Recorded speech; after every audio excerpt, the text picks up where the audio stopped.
August 25th, 2024, 21st Sunday in Ordinary Time. A reading from the book of Joshua. Joshua gathered together all the tribes of Israel at Shechem, summoning their elders, their leaders, their judges, and their officers. When they stood in ranks before God, Joshua addressed all the people. If it does not please you to serve the Lord, decide today whom you will serve, the gods your fathers served beyond the river, or the gods of the Amorites in whose country you are now dwelling. As for me and my household, we will serve the Lord. But the people answered, Far be it from us to forsake the Lord for the service of other gods. For it was the Lord our God who brought us and our fathers up out of the land of Egypt, out of a state of slavery. He performed those great miracles before our very eyes, and protected us along our entire journey and among the peoples through whom we passed. Therefore, we also will serve the Lord, for He is our God. The Word of the Lord.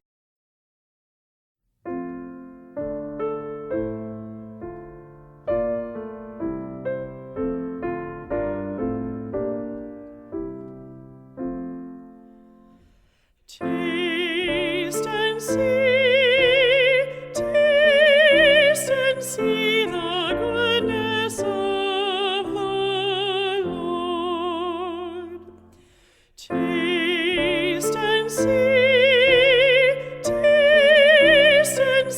the goodness of the Lord. I will bless the Lord at all times. His praise shall be ever in my mouth. Let my soul glory in the Lord. The lowly will hear me and be glad. Taste and see the goodness of the Lord. The Lord has eyes for the just, and ears for their cry. The Lord confronts the evildoers, to destroy remembrance of them from the earth. Taste and see the goodness of the Lord. When the just cry out, the Lord hears them, and from all their distress He rescues them. The Lord is close to the brokenhearted, and those who are crushed in spirit He saves. Taste and see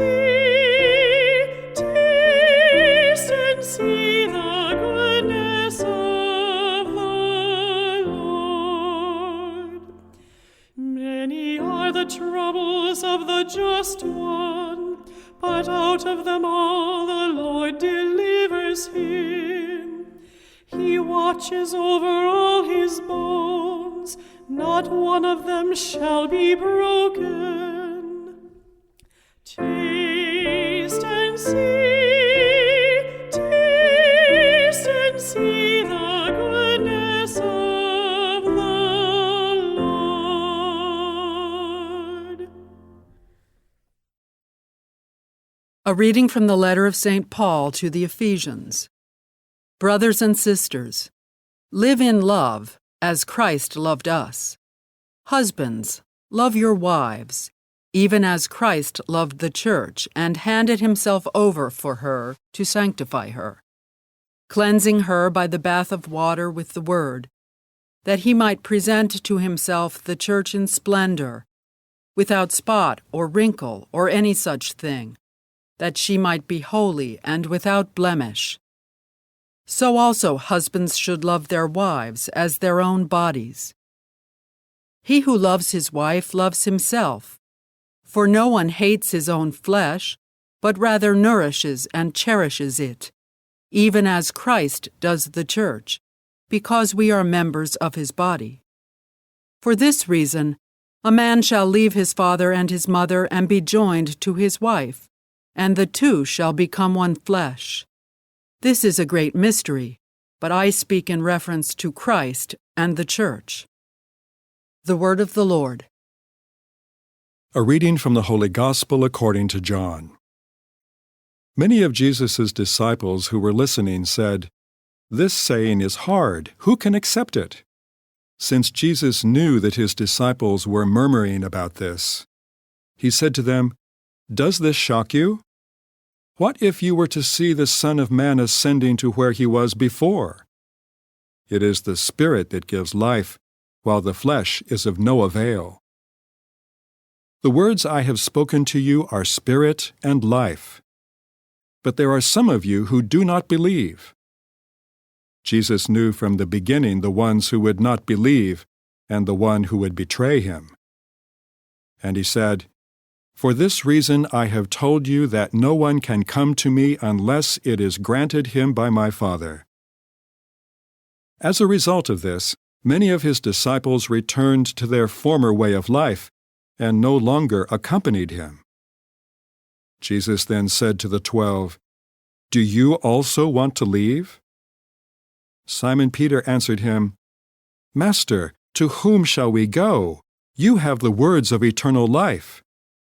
We have come to believe and are convinced that you are the Holy One of God." The Gospel of the Lord.